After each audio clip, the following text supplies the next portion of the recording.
Este é o Sol. Desde o ano 10.000 a.C., a história abunda em pinturas e escritos que refletem o respeito e a adoração dos povos por este astro. E é simples entender o porquê, com seu aparecimento todas as manhãs, trazendo visão, calor e segurança, salvando-os do frio e da escuridão da noite repleta de predadores. Sem ele, todas as culturas perceberam que não haveriam colheitas nem vida no planeta. Estas realidades fizeram do Sol o astro mais adorado de todos. Todavia, muitos estavam atentos também às estrelas. As estrelas formavam padrões que lhes permitiam reconhecer e antecipar eventos que ocorrem de tempos em tempos, tais como eclipses e luas cheias.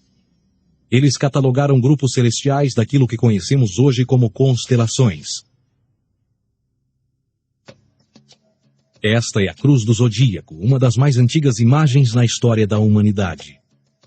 Ela representa o trajeto do Sol através das 12 maiores constelações no decorrer de um ano. Ela também representa os 12 meses do ano, as 4 estações, solstícios e equinócios. O termo zodíaco está relacionado com o fato das constelações serem antropomorfismos ou personificações, como pessoas ou animais. Por outras palavras, as primeiras civilizações não só seguiam o Sol e as estrelas, como também as personificavam através de mitos que envolviam seus movimentos e relações. O Sol, com o seu poder de dar vida e de salvar, também foram personificados como se representasse um Criador ou um Deus. Deus Sol, a luz do mundo, salvador da humanidade. Igualmente, as 12 constelações representaram lugares de viagem para o Deus Sol e foram nomeados por elementos da natureza que aconteciam nesses períodos de tempo. Por exemplo, Aquários, o portador da água que traz as chuvas da primavera. Este é Horus. Ele é o Deus Sol do Egito de 3.000 a.C. Ele é o Sol antropomorfizado e a sua vida é uma série de mitos alegóricos que envolvem o movimento do Sol no céu.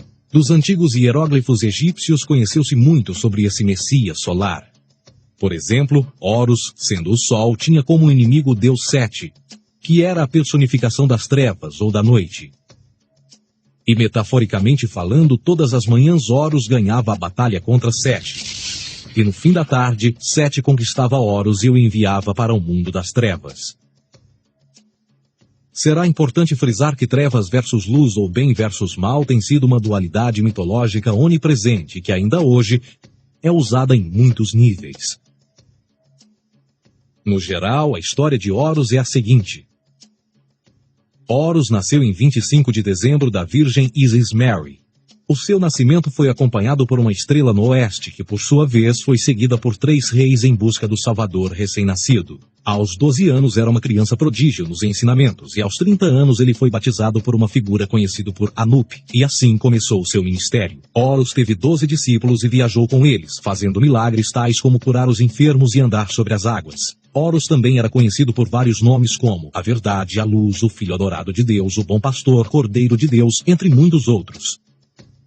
Depois de ter sido traído por Tifão, Horus foi crucificado, enterrado por 3 dias e então ressuscitou.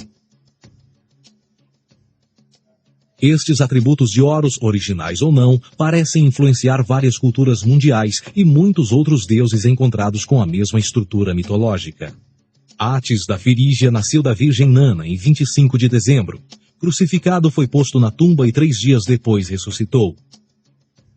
Krishna, da Índia, nasceu da Virgem Davaki com uma estrela no ocidente assinalando sua chegada, fez milagres juntamente com seus discípulos e após sua morte ressuscita.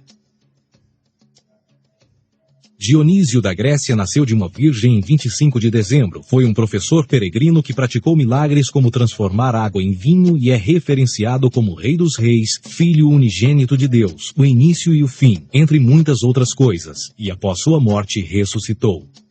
Mitra da Pérsia nasceu de uma virgem em 25 de dezembro. Ele teve 12 discípulos e fazia milagres. E após sua morte foi enterrado por 3 dias e então ressuscitou. Ele também foi chamado de a Verdade, a Luz, entre outros. Curiosamente, o dia sagrado de adoração a Mitra era um domingo.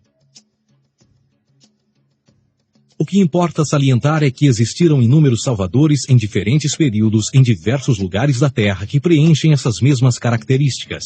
A pergunta que não quer calar: o porquê desses atributos? Por que o nascimento de uma virgem em 25 de dezembro? Por que a morte e a ressurreição após 3 dias? Por que os 12 discípulos ou seguidores?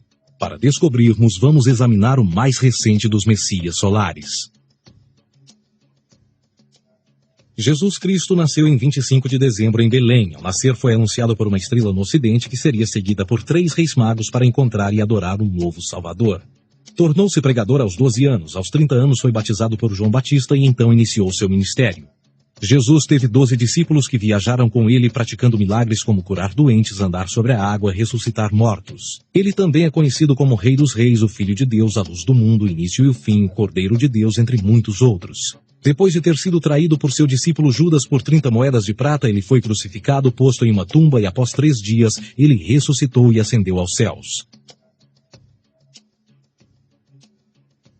Em primeiro lugar, a sequência do nascimento é completamente astrológica. A estrela no ocidente é Sírius, a mais brilhante do céu noturno, que a cada 24 de dezembro se alinha com outras 3 estrelas brilhantes no cinturão de Órion. Essas 3 estrelas brilhantes são chamadas hoje, como eram na antiguidade, 3 reis, 3 Marias no Brasil e Portugal. Os 3 reis e a estrela mais brilhante, Sírius, todas apontam para o nascer do Sol em 25 de dezembro.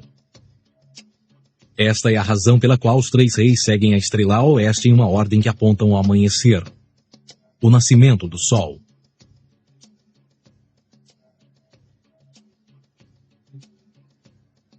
A Virgem Maria é a constelação de Virgo, também conhecida como Virgo, a Virgem. Virgo em latim significa virgem.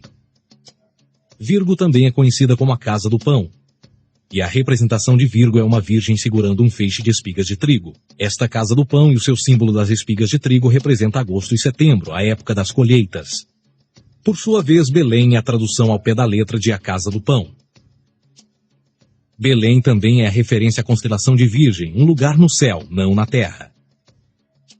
Existe outro fenômeno muito interessante que ocorre em 25 de dezembro, é o solstício de inverno. Do solstício de verão ao solstício de inverno, os dias se tornam mais curtos e frios. Da perspectiva de quem está no hemisfério norte, o sol parece se mover para o sul, ficar menor e mais fraco. O encurtamento dos dias e o fim das colheitas conforme se aproxima o solstício de inverno, simbolizando o processo de morte. Era a morte do sol. Pelo 22º dia de dezembro, o falecimento estava completamente realizado e faz com que atinja seu ponto mais baixo no céu. Aqui algo curioso acontece. O Sol para de se mover por 3 dias. Durante estes 3 dias, o Sol fica pelas redondezas da constelação do Cruzeiro do Sul, ou Alfa Crucis.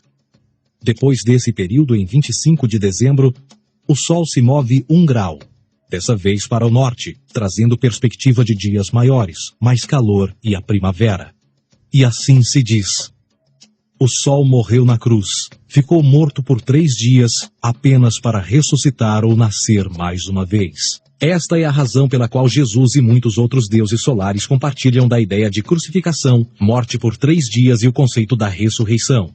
É o período de transição do Sol antes de mudar para a direção contrária no hemisfério norte, trazendo a primavera e assim a salvação. Todavia, eles não celebram a ressurreição do Sol até o equinócio da primavera, ou Páscoa. Isto é porque no equinócio da primavera o Sol domina oficialmente o mal, as trevas, assim como o período diurno se torna maior que o noturno. E o revitalizar da vida na primavera emerge. Agora, provavelmente, a analogia mais óbvia de todas neste simbolismo astrológico são os 12 discípulos de Jesus. Eles são simplesmente as 12 constelações do zodíaco com que Jesus, sendo o Sol, viaja. De fato, o número 12 está sempre presente ao longo da Bíblia.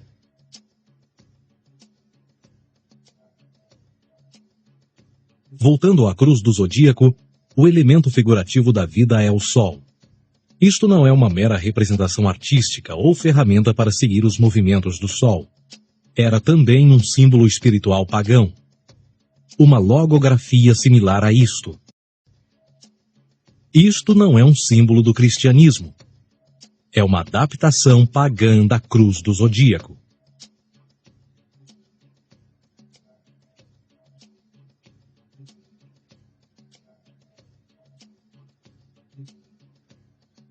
Esta é a razão pela qual Jesus, nas primeiras representações, era sempre mostrado com a sua cabeça na cruz. Jesus é o Sol, Filho de Deus, a luz do mundo. O Salvador a erguer-se, que renascerá, assim como o Sol faz todas as manhãs. A glória de Deus que defende contra a força das trevas. Assim como renasce a cada manhã, e que pode ser visto através das nuvens, lá em cima nos céus, com a sua coroa de espinhos, ou os raios de sol.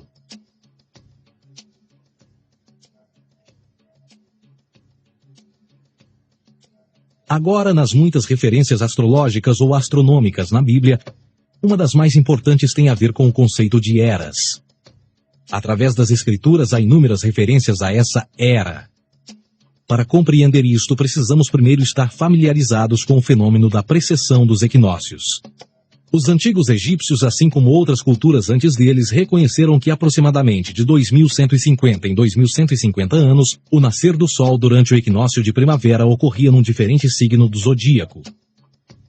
Isto tem a ver com a lenta oscilação angular que a Terra tem quando roda sobre o seu eixo. É chamado de precessão porque as constelações vão para trás, em vez de permanecerem no seu ciclo anual normal. O tempo que demora cada precessão através dos 12 signos é de 25.765 anos. Este ciclo completo é chamado também de Grande Ano, e algumas civilizações ancestrais sabiam disso. Referiam-se a cada ciclo 2.150 anos como Era. De 4.300 a.C. a 2.150 a.C. foi a Era de Touro. De 2.150 a.C. a 1 d.C. foi a Era de Áries. E de 1 d.C. a 2.150 d.C. é a Era de Peixes, a era que permanecemos nos dias de hoje. E por volta de 2150 entraremos na nova era, a Era de Aquários. Agora a Bíblia refere-se por alto ao movimento simbólico durante 3 eras, quando se vislumbra já é uma quarta. No Velho Testamento, quando Moisés desce o Monte Sinai com os 10 mandamentos, ele está perturbado ao ver sua gente adorar um bezerro dourado. De fato, ele até partiu as pedras dos 10 mandamentos e disse a todos para se matarem uns aos outros para purgarem o mal. A maior parte dos estudiosos da Bíblia atribuem esta ira de Moisés ao fato de os israelitas estarem adorando a um falso ídolo, ou algo semelhante. A realidade é que o bezerro dourado é o Taurus, touro. E Moisés representa a nova era de Áries. Esta é a razão pela qual os judeus ainda hoje assopram com o chifre do carneiro. Moisés representa a nova era de Áries. E perante esta, todos têm de largar a velha. Outras divindades, tais como Mitra, marcam essa transição também. Um deus pré-cristão que mata o touro, na mesma linha simbólica. Agora Jesus é a figura portadora da era seguinte à de Áries, a era de Peixes. O simbolismo de peixes é abundante no Novo Testamento, assim como Jesus alimenta 5.000 pessoas com pão e 2 peixes. No início do seu ministério, enquanto caminhava ao longo da Galileia, conhece 2 pescadores que o seguem. Agora reflita se voltar a ver um adesivo em formato de peixe escrito Jesus na traseira dos carros. Poucos sabem o que aquilo no fundo representa. É um simbolismo astrológico pagão para o reinado do Sol durante a Era de Peixes. Jesus assumiu também que a data do seu nascimento é também a data do início desta era. Em Lucas 22:10, quando Jesus é questionado se a próxima passagem será depois de ele ir embora, Jesus responde: Eis que quando entrardes na cidade, encontrareis um homem levando um cântaro de água. Segui-o até a casa em que ele entrar. Esta escritura é de longe a mais reveladora de todas as referências astrológicas.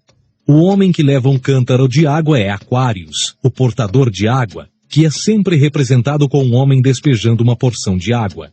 Ele representa a era depois de peixes, e quando o Sol, Filho de Deus, sair da era de peixes, Jesus, entrará na casa de Aquários, e Aquário é antes de peixes na precessão dos equinócios. Tudo o que Jesus diz é que depois da era de peixes chegará a era de Aquário.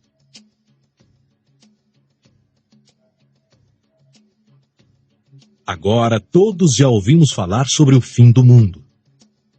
Deixando à parte o lado cartunista no livro de Apocalipse, a espinha dorsal nesta ideia surge em Mateus 28:20, onde Jesus diz: Eu estarei convosco até o fim do mundo, dos séculos em português. Contudo, na tradução inglesa da Bíblia, a palavra mundo está mal traduzida. A palavra realmente usada era aion, que significa era. Eu estarei convosco até o fim da era, o que no fundo é verdade. Jesus, como personificação solar de peixes, irá acabar quando o Sol entrar na era de Aquário. Este conceito de fim dos tempos e do fim do mundo é uma má interpretação desta alegoria astrológica.